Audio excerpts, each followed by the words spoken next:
Hello students, good morning. तो online class में आपका स्वागत है। तो आज हम बात करेंगे चैप्टर बहुपद, ठीक है, पॉलीमॉर्फ, ठीक है, जो आपके लिए बोर्ड एग्जाम के लिए महत्वपूर्ण है 10th क्लास में। तो चलिए शुरू करते हैं। बहुपद, तो पहले हम जान लेते हैं ये बहुपद होता क्या है, ठीक है। तो ये बहुपद क्या होता है, तो मैंने बताया था गणित में जो राशियां होती हैं, गणितीय राशियां आपकी कितने प्रकार की होती हैं? 2 प्रकार की होती हैं। तो हमने बताया था चर और अचर राशि। अचर राशि होती है और क्या होती है? चर राशि। अब अचर राशि क्या होती है? ये आपकी संख्यात्मक राशि होती है, संख्यात्मक, ठीक है, यानी कि अनपरिवर्तित, यानी कि ये परिवर्तित नहीं होती, ठीक है। और जो चरासियाँ होती हैं, यहाँ हम इसे बोलते हैं अपरिवर्तनशील, ठीक है, अपरिवर्तनशील भी कह सकते हैं इसे हम, अपरिवर्तनशील। जब हम चर राशियों की बात करें तो ये परिवर्तनशील राशियाँ होती हैं, परिवर्तनशील यानी इनके मान बदलते रहते हैं। जैसे कि हम यहाँ पे एग्जाम्पल के तौर पर बात करें, सभी संख्या जैसे मान 1, 5, 10, 20, ये सब क्या है, ठीक। और चरासियाँ आपकी होती हैं क्या? x, y, z, इस तरीके से ये जो जिनके मान प्रत्येक स्थान पर अलग अलग होते हैं, तो उन्हें हम बोलते हैं क्या? परिवर्तनशील राशियों को चर राशि, ठीक है। जिनके मान नहीं बदलते, 5 यहाँ पर है ये, तो ये हर जगह 5 के रूप में प्रयोग होगी, यानी जो परिवर्तनशील नहीं होती हैं उन्हें बोलते हैं क्या? हम अचर राशियाँ, ठीक है। तो हमें इतना सा ध्यान रखना है, अचर राशि और चर राशि से मिलकर बनते हैं क्या? आपके बहुपद। क्या बनते हैं? बहुपद। तो ध्यान रखना, चर तथा अचर राशियों से मिलकर बने पदों को क्या बोलते हैं? बहुपद कहते हैं, ठीक है। तो इस बात को ध्यान रखना है।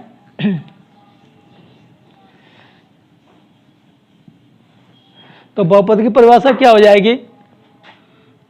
चर तथा अचर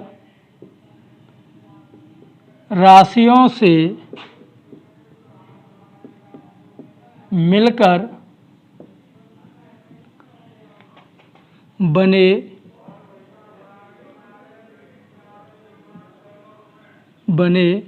पदों को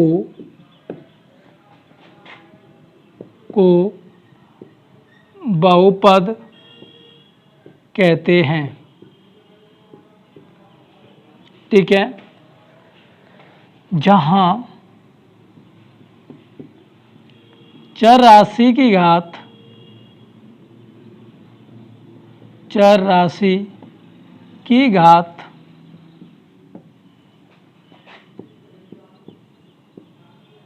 एक पूर्णांक होता है।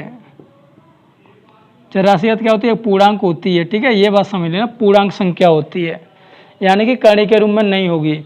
जैसे कि हम बात करें 5, x 5x 7x square plus 3 8x cube plus 2x minus 3 आदि, ये क्या है? सभी बहुपद हैं। तो ध्यान रखना है, 5x 7x square plus 3 8x cube 2x minus 3 आदि, ये सभी क्या है? आदि सभी बहुपद हैं। आदि बहुपद हैं। तो इतना सा ध्यान रखना, ये सभी क्या है? बहुपद हैं। अब बहुपद हैं, अब सोच रहे होंगे इसमें चर और चर राशि तो है नहीं, तो ध्यान रखना इसके साथ इनटू में x की घात 0 तो होगी, और जब किसी चर राशि की घात या चर राशि की घात 0 होती है तो उसकी वैल्यू क्या होती है? 1। तो 5 × 1 1 की जगह x पर 0 लिख सकते हैं ना।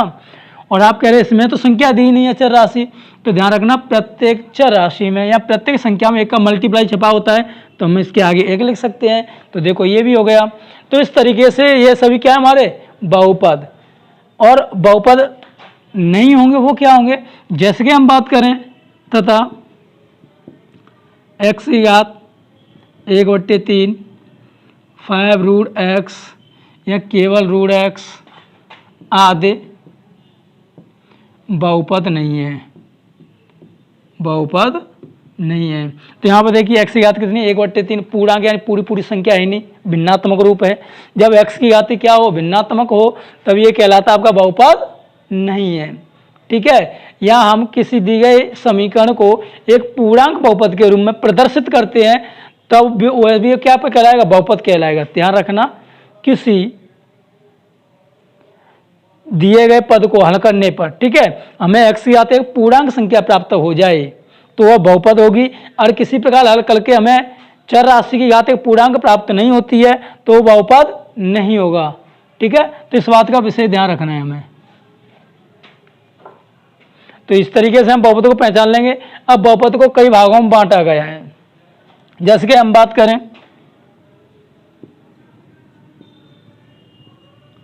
बहुपद। ठीक है, तो बहुपद को देखिए, फर्स्ट है आपका शून्यक बहुपद, ठीक, फिर रेखिक बहुपद, रेखिक बहुपद, ठीक, फिर कह सकते हैं द्विघात बहुपद, द्विघात बहुपद, या फिर त्रिघात बहुपद।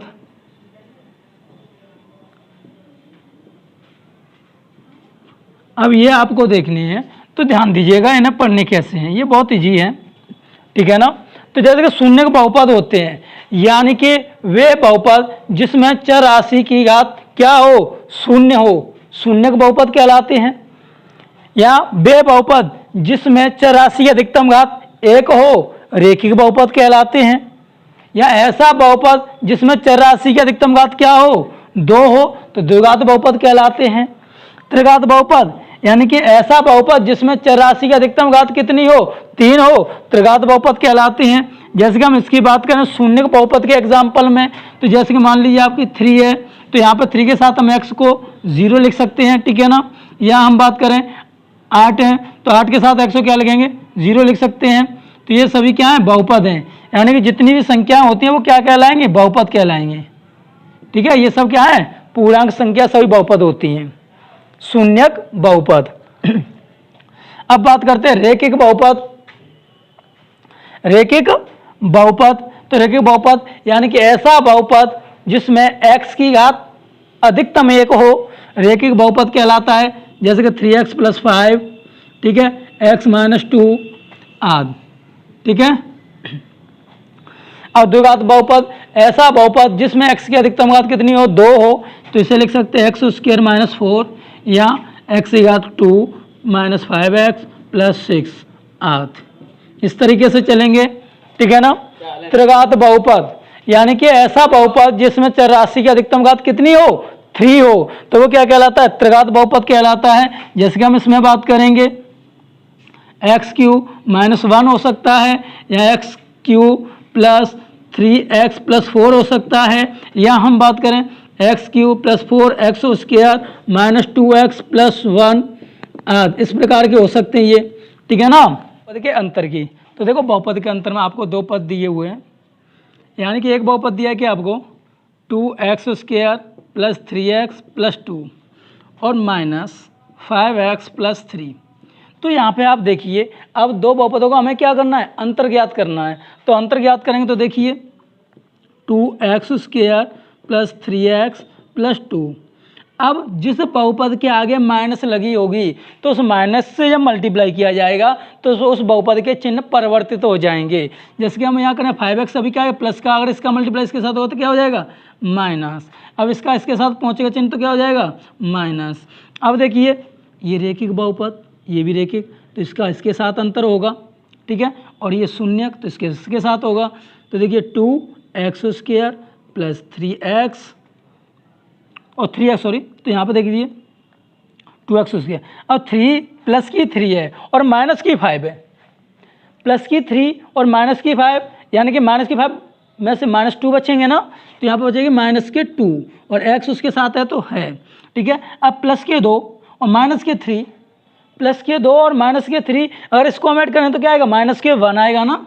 तो इस तरीके से हम इसका अंतर ज्ञात कर सकते हैं। तो चलिए जल्दी से नोट कर लीजिए। तो इस तरीके से हम अपने अभ्यास गणित पुस्तिका से प्रश्नों के योग और अंतर को हल करके, अभ्यास करके हम इन्हें आसानी से सीख सकते हैं, ठीक है ना। तो चलिए नोट कर लीजिए जल्दी से। चलो मिटा देते हैं ना।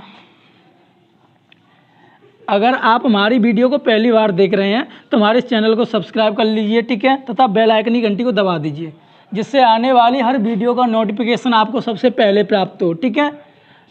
अगर हम आपके लिए इतनी मेहनत करें तो वीडियो को लाइक करना तो बनता है, और अधिक से अधिक अपने दोस्तों को इस वीडियो को शेयर कीजिए, जिससे वो भी इनको सीख सकें, ठीक है। अब बात हम करेंगे बहुपदों का गुणन, ठीक है, बहुपदों का गुणनफल। और गुणनफल किस तरह हमें प्राप्त करना है, तो देखिए जैसे कि हमें बहुपद दिया है, तो ध्यान रखना, हमने कड़ी व घातांक बताया था कि जब समान आधार वाली संख्याओं का गुणा किया जाता है तो उनकी घातें जुड़ जाती हैं। तो ध्यान रखना कि गुणा में आधार समान होने पर घातें जुड़ जाती हैं, ठीक है। इसी वाले फॉर्मूले को यूज करें। जैसे कि हम बात करें x का गुणा हम x3 में करें तो यहाँ पे क्या होगी, 1 होगी, तो x की घात कितनी हो जाएगी, 4 हो जाएगी। अगर हम बात करें x की पावर 2 और x की पावर 5, तो इसका गुणा करें तो x की पावर कितनी हो जाएगी, 7, यानी कि जुड़ के लिख जाती है। इस बात पर ध्यान रखना, ठीक है। ये पहले हम वीडियो बना चुके हैं, तो उस वीडियो को बस देख लें। तो चलिए देखो गुणा करते हैं। जैसे कि हमें मान लीजिए दिया है आपका बहुपद 2x + 3 व x + 4 का गुणनफल ज्ञात करना है, ठीक है ना। तो देखिए कैसे करना है आपको, 2x + 3 गुणा x + 4। अब इसका मल्टीप्लाई जो आपको करना है तो वो देखिए किस तरीके से करना होगा। 2x लिख लो पहले इसमें से, फिर x + 4 में गुणा होना है इसका, इनटू, फिर प्लस के 3 लिख लो, फिर x + 4 में गुणा होना है, ठीक है ना। अब x के आगे कितनी होगी, 1 होगी ना यहाँ पे। तो ध्यान रखना, अचर का अचर के साथ गुणा होगा और चर के चर के साथ गुणा होगा। और चर राशियों को गुणनफल मैंने बता दिया, घातें क्या हो जाती हैं, जुड़ जाती हैं। जैसे कि 2x का 1x में मल्टीप्लाई करेंगे तो 2 × 1 = 2, और x की घात यहाँ पर भी 1 होगी और 1 यहाँ पर भी होगी, तो x की घात कितनी हो जाएंगी, 2, क्योंकि एक घात ये रही, एक ये रही, जुड़ के 2 हो गई। प्लस अब 2 का 4 में करेंगे तो 2 चौका 8, यहाँ पे एक x है, यहाँ पर कोई x नहीं है तो एक ही x रहेगी। प्लस अब 3 से इसमें करें तो 3 × 3, और एक ही x है तो x, प्लस 3 का 4 में करें तो 12 हो जाएगा। अब ये भाई योग वाला फॉर्मूला बन गया। तो देखो ये रेखिक पद हैं, तो रेखिक पदों को एक साथ जोड़ देंगे, x² प्लस 8 और 3 कितना हो, 11x प्लस 12, यही हो जाए क्या, आंसर, ठीक है। तो एक और क्वेश्चन देख लेते हैं। ये तो क्वेश्चन आपका 1 हो गया। क्वेश्चन 2, जैसे कि हम बात करें, आपको दिया हो 3x² + 2 व 4x - 1 का गुणनफल ज्ञात करना हो, ठीक है। तो देखिए कैसे, वही तरीका है आपको, 2x² + 2 × 4x - 1। तो देखिए पहले हमको 2x² से गुणा करना है, तो किस में, 4x - 1 में, तो इसका मल्टीप्लाई लिख लेंगे, प्लस फिर हमें 2 का गुणा करना है तो ये हो जाएगा 4x - 1। अब चलिए गुणा करते हैं इसका, तो 2x का इसमें करें तो कितना हो जाएगा, 2 का 4 में हो जाएगा 8, x 2 ये रही और 1 ये रही, कितनी हो जाएंगी, 3। अब 2 का 1 में करेंगे तो -2, और यहाँ पे x² यहाँ कोई है नहीं है तो x² ही रहेगा, ठीक। अब यहाँ पे मल्टीप्लाई करना है तो +2 से 2 का 4 में करेंगे तो 2 4 जा 8 हो जाएगा, और x है तो x, फिर इसमें बीच में चिन्ह किसका है, माइनस, तो माइनस 2 का 1 में करेंगे तो 2 × 1 = 2।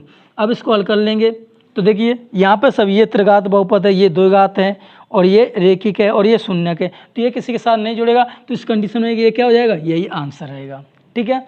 तो आज आपको हमारी ये वीडियो कैसी लगी हमें कमेंट करके ज़रूर बताएं तथा हमारी इस वीडियो को अधिक से अधिक लाइक व शेयर कीजिए। ठीक है।